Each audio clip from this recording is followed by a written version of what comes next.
It's time we give back. Sow a seed and show someone where love's at. Even if you don't give a dime, give your heart and share your time. Help somebody else in life. Give back. Let's give back. Welcome to another episode of Ignite, Empower, Transform. I'm Rachel Cheeks-Givan, your host for this evening's episode, and we are on location at Apricots and Honey in Mount Vernon, New York. And here to join us this evening is our special guest, Shaheer Brewster. Got it? I got it. Hi, nice meeting you. And thank you for taking time out of your busy schedule, because I know that the place is busy all the time and we're pulling you away from your business. So thank you for doing that. You're welcome. So tell us a little bit about yourself. I am an entrepreneur. I grew up in New Rochelle, New York, and Westchester. I got into the world of wine through food and beverage, working in hospitality with a hotel. I actually work with Marriott. From there, I learned a lot about wine, learned a lot about hospitality and what true customer service is.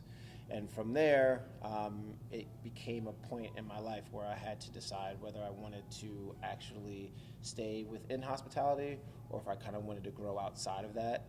My grandfather was an architect, and he had that entrepreneurial spirit in him. And so I decided that, once I got to a certain point, that I wanted to kind of go off and venture and do my own thing. So it was a matter of quality of life for me and kind of doing something that I could get to express myself. And then that's how I got into the wine business. Right, and we don't see too many African-American wine owners of a business. So did you have mentors or someone else that you could reach out to for advice on how to get the business going and keep it going? No. It was really just a passion and wanting to create something that I knew that we really didn't have in our community. I'm not reinventing the wheel. I am selling, spirits and wine. It could be a vice considered, but I knew that there was something special about wine in of itself. Pairing it with food, enjoying it. There are some health benefits to having some red wine. Right. So I wanted to create an opportunity to show people what goes into a bottle of wine, from the production, from growing vines, from producing the fruit, from squeezing the fruit, and then creating what you have, fermented grapes and wine. It's a great conversational piece, and it allowed me to actually have conversation with other people from all different aspects of life, and I thought that's something that we need to know about, and pairing food with wine ultimately is another thing. Right, great. And we're part of the National Give Back for Kids campaign, and we're always very curious about, and we always want to highlight superheroes that are in our community. So tell us, what have you been doing in terms of being a superhero in the community that you serve here? Well, starting kind of from grassroots, since I have actual space, I'm able to kind of give back in that sense. So for a lot of foundations and fundraisers, we have them here. In the beginning, I didn't charge anyone at all for doing fundraisers and charities and stuff like that. But it is a business. I have to make some money, but Right. we give breaks. But it gives people an opportunity to have a space to do fundraisers. Recently, I was at PS 463 in the Bronx, and I was able to actually speak to kids. So I think from just giving back to people and giving them something that is quality and something that they know that they can depend on, gives me other avenues. And whenever I see something that I think that I can help, I jump on it. So for right now, it's kind of giving a space and also talking with kids. And I would love to get to a point where I know that I have to give back and mentor and also, teach, everyone who is willing to listen, what goes into actually starting a business, and like giving the real deal of what goes into it, the time that you will have to take out of venturing off. So it definitely will be going into mentoring and teaching people. So as we all know, it's very hard to start a business and keep it sustainable, right? That's obvious, and you've done a great job. When did you open up this spot? I opened up right now would be a year and 6 months. So we opened up in March. So yeah, so it's been a year and 6 months, yeah, to date. Yeah. So in order to start, some advice that I would give anyone is, one, work on your credit. It's very important to have a solid credit. That's what you get critiqued on. So as someone starting a business and trying to get a loan and bring money in, people have to see that you are financially sound, that you're responsible with money. So that's ultimately, your resume when starting a business. And two, do as much research as possible. You're going to have to dig and find every little thing that you possibly can about your business. Make sure that it's something that you do that makes you happy, that you feel fulfilled in doing it, because it's not an easy road. And know that you're going to be in there for a long haul, and you may not have any vacations. So kind of getting the mindset of what the gauntlet will be and what you have to go through, so that you can actually, have the endurance to go through starting a business. Yeah. Yeah, you're keeping it real, because it's true, right? It's a lot of work, but some people don't realize that. They go, let's just start this business. But you obviously took the time out, you did your research, you lasted more than a year, which is supposed to be that benchmark number. Like if you go past that year, you're on your way to, sustainability and maintaining success. So to that point, what has success been like for you? That's a good question. So success is measured by what I can do better. So once I got past the first year, I didn't really get to enjoy it, because I knew that I had to go to year 5 to truly be a success. Like you said, it's a point that you want to reach, and it's your checkpoint, but ultimately you're always looking forward to what's next. And I think the only time that you really feel the success is when you can actually say, I have 2 days off, and feel comfortable knowing that your business is running solidly, and you're not getting a phone call at whatever time in the morning or during the day, that you can actually trust that your business is running itself. And I think that's when, for someone that's an entrepreneur, that's how you mark your success, how you mark where you are in your business. It's feeling that relief. And it's like, even now talking about it, I know that my situation now is permanent, with everything that's going on, but to know that once I get to that point, that I can actually say, you know what, I can let my store run, and I know that I have people that I trust, and people believe in the brand and everything that I'm bringing. So that's kind of marks the success. But yes, you always know, the first year, and then from there, I think it's 5 years, and then you know that you're kind of in the clear water, so to speak. Mm-hmm. So have you had a moment that surprised you, in your last year and a half? Yeah, I think the greatest moment was my 1 year anniversary. It was in this, so it was March. So yeah, it was March 18th, and it was a Friday. It was snowing, a little bit of rain, and I was just kind of down, and I was like, no one's gonna show up. Yeah, we can do this, and I'm setting up, and I'm kind of going through the motions. And then once I got to a point, and it was 6 o'clock, and people were supposed to be arriving around 7, like 6:05, people started walking in, and I was like, oh wow, like people are coming. And next thing you know, I had this store filled with throughout the night, I would say about 250 people showed up. I had the mayor come by, city council members, judges, state legislators. It was amazing in that sense. And then I had my customers, the people that I see every day. Not every day.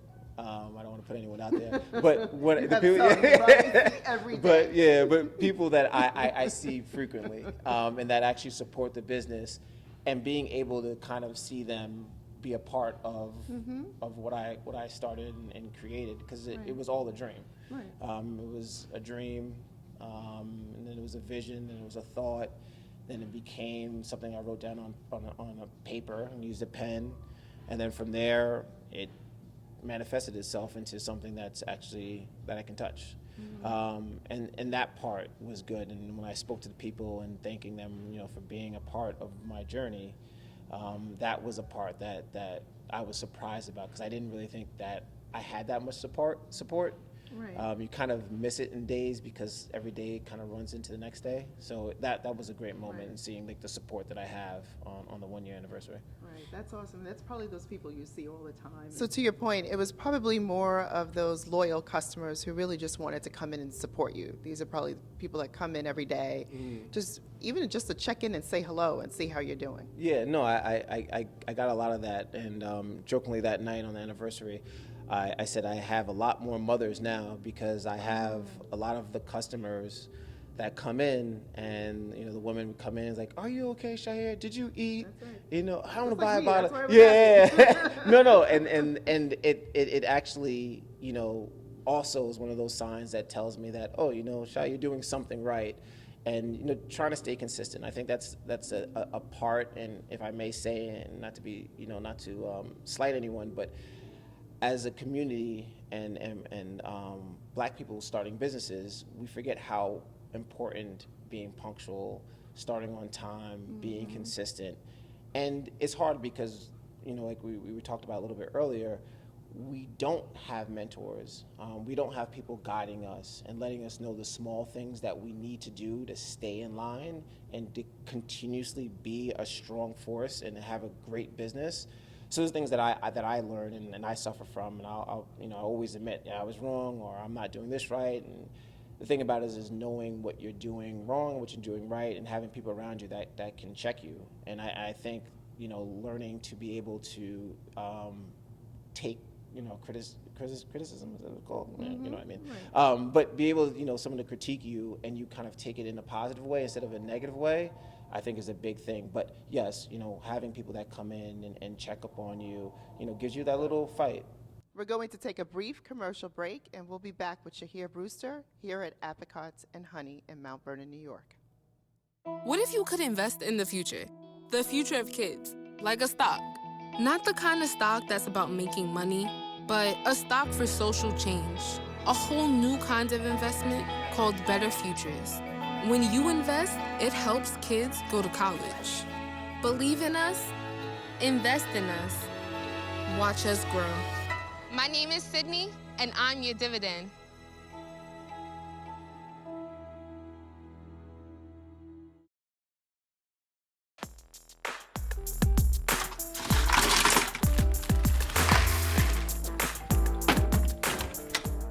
Thank you.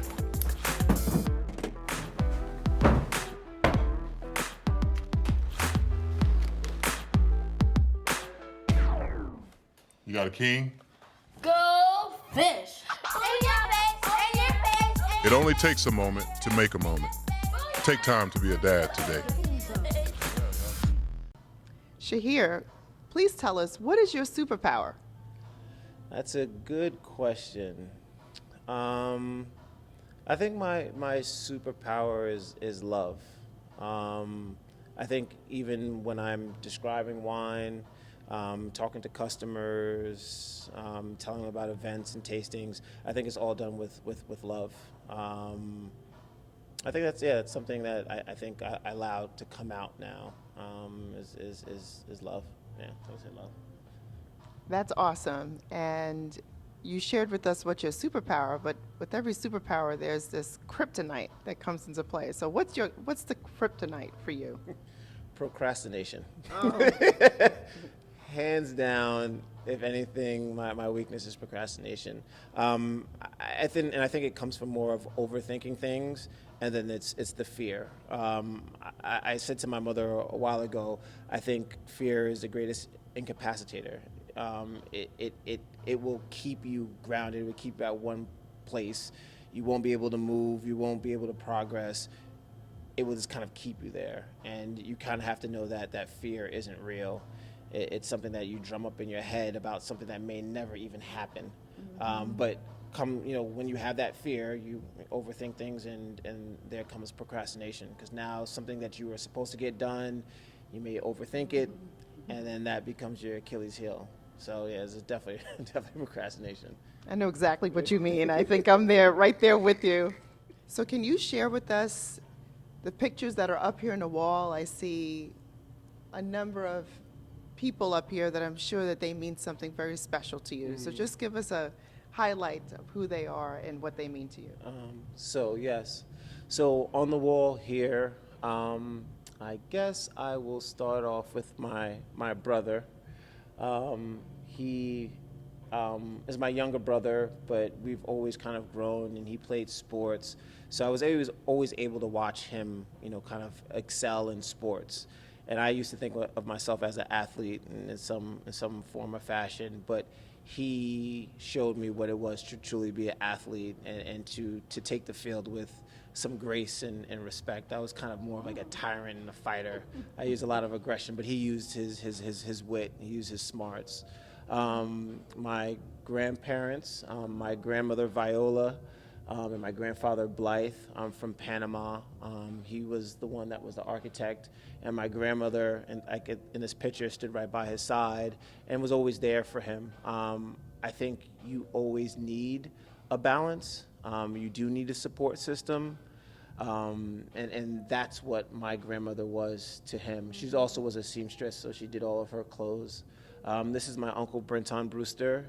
He's the one that did the interior design for the store. He was an interior designer and still is an interior designer himself. So he has a lot of, that creative nature and starting his own business and going out.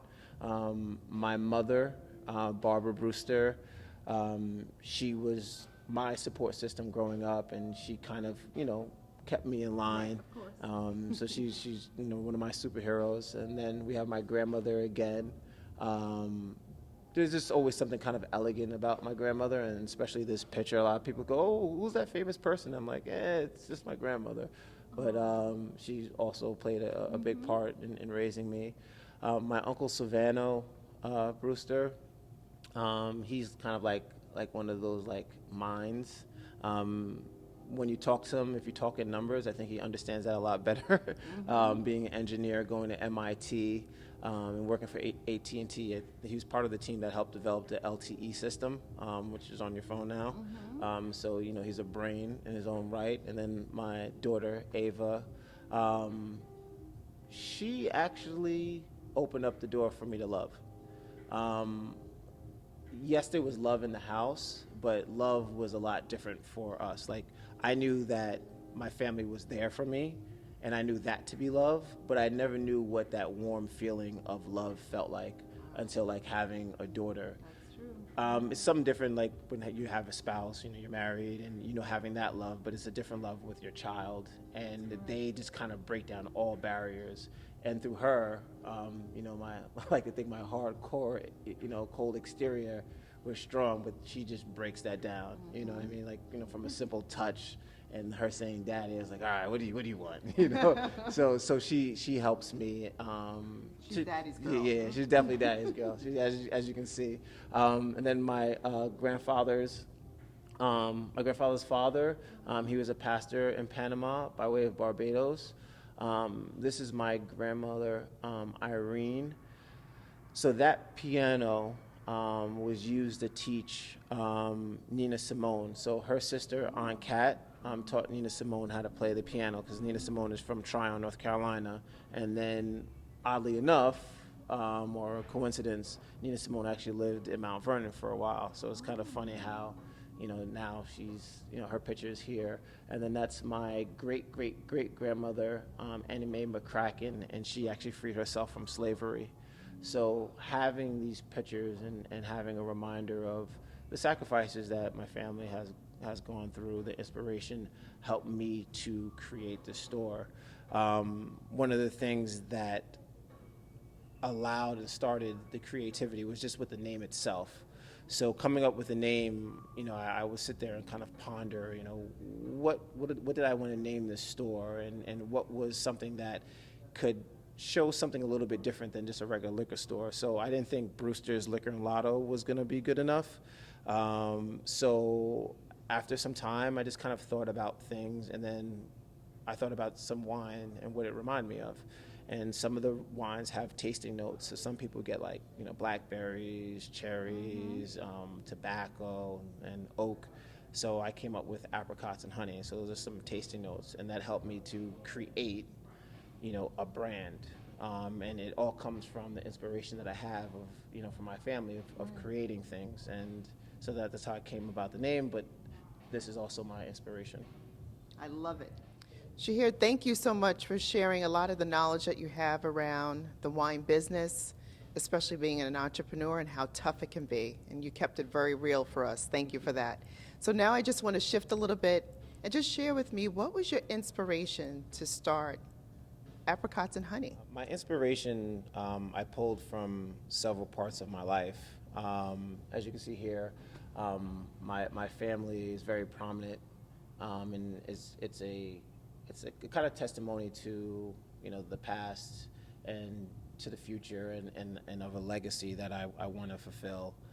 So it was my family, my grandfather being an architect coming from Panama, and being one of the first black architects in Harlem, right on Lenox Avenue between 123rd and 124th. My mother, who's ultimately my superhero. I was a big Marvel comic fan, and I like Silver Surfer. That was one of my favorites, and Wolverine. But the real one that I kind of looked towards was my mother. Having and being brought up in a single family home, the things that I learned sometimes weren't always positive. So I learned from my mom, be well-mannered, saying thank you, looking people in the eyes when you speak, being respectful. But then I learned other things with not having a father figure there. I learned how it felt not to be wanted and to kind of question why you were here and, why this person wasn't in your life. And I knew that I never wanted anyone else to feel that way. And so with that, it kind of helped me to kind of say, you know what, I want to help people. I know that there's other young black males as myself, females like myself, who don't have to say that, I wasn't loved, but people make decisions in life. And it's not always has to be, it may be negative in like kind of the forefront, but when you actually look at it, it can make you turn it into a positive. So me turning that into a positive was knowing that I could possibly help someone out because I can identify with what someone else was going through. Kind of turning me back into a superhero and being able to give back and being conscious of what my moves are and moving with integrity. It's, sometimes it's about what you do when nobody's looking opposed to when everyone else is looking. And those are the things that I learned and I was aware of. And I knew that once I had the blessings of being able to start a business and to kind of start my own legacy, I knew that I would have to give back and be there for somebody, even if it's just one person. It'd be great if it was 1,000, but if it was one person that I was able to touch, I know that I did something. That is very positive and touching. It's a great story to tell, and I'm hoping that those that are listening, they're motivated by that story, because a lot of times people forget about, it's the one person that helped you, but it's also what you do with that and how you take that situation that you're in and make it very positive. Yeah. So it makes me think of, so what's next for you? Like, what is your vision? What do you see yourself doing in 5-10 years from now? 3-year plan, hopefully to open another 2 to 3 wine shops that deal with education, kind of promoting, the lifestyle of wine, and not it being a vice that you kind of indulge in. Then the 5-year would be having my own wine brand. So I would have, my own label of wine. 10-year, hopefully to have a vineyard and actually become like a winemaker. So there's a lot of things that I want to do, and I know that I found something that I really enjoy. So from here, it's about kind of growing the brand, letting people be aware of the good things about wine. And then, also, like I said before, it's making sure that I give back and just being aware of that and always saying it to keep myself in check and in line. Because I think sometimes we don't really want to talk about things that we want to do. And I noticed once I actually spoke about starting a business, I had to kind of own up to it. So I couldn't you always could fail. But I knew that I had to say, you know what, I spoke it, I told my friends about it, I told my family about it, I'm gonna keep on moving forward with it. I'm not just gonna kind of keep it a secret. So that also goes with being conscious of what you wanna do. And you have to say, hey, you know what, I'm willing for you to use my time to help kids and being held accountable for it. So it's about talking about things and moving forward. So yeah, those are the things that I wanna do. Well, it's been awesome listening to you because you captured my heart and support. I mean, you're on a long journey. You can't do that alone, and hopefully those that are listening will support you and be there for you to see where you're going to end up. I only see great things for you, but you actually touched upon the fact of giving back, right? So it's not about you making it. You're really thinking about how others can also be successful in this business, and you're thinking about the next generation. So we thank you for all the work that you're doing, and we wish you much success. Thank you. And thank you for joining us this evening. Thank you. It's time we give back. Someone see and show someone what love's at. Even if you don't give a dime, give your heart and share your time. Help somebody else and run. Give back. Let's give back. Don't take the power of love for granted. It's the source that will change the planet. Until we all try to understand it, then we could give back. Back to a time of sacrifice. Like those before who paid the price. It's time we give back. Someone see and show someone where love's at. Even if you don't give it up, give your heart and share your time. Help somebody else and not give back. Let's give back. It's time we give back. Someone see and show someone where love's at. Even if you don't give it up, give your heart and share your time. Help somebody else and not give back. Let's give back.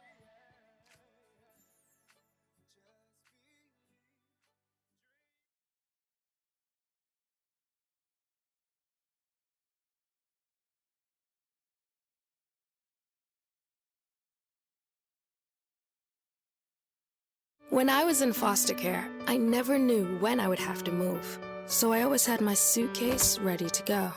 Then one day, I was adopted. My new parents opened their hearts and home to me. My parents cook my favorite breakfast for me every morning. My parents take me on trips I never thought I would go on. They gave me a home and an even better reason to use that suitcase. My parents aren't perfect, but they're perfect for me. Your son wants to get a cat, but you're allergic.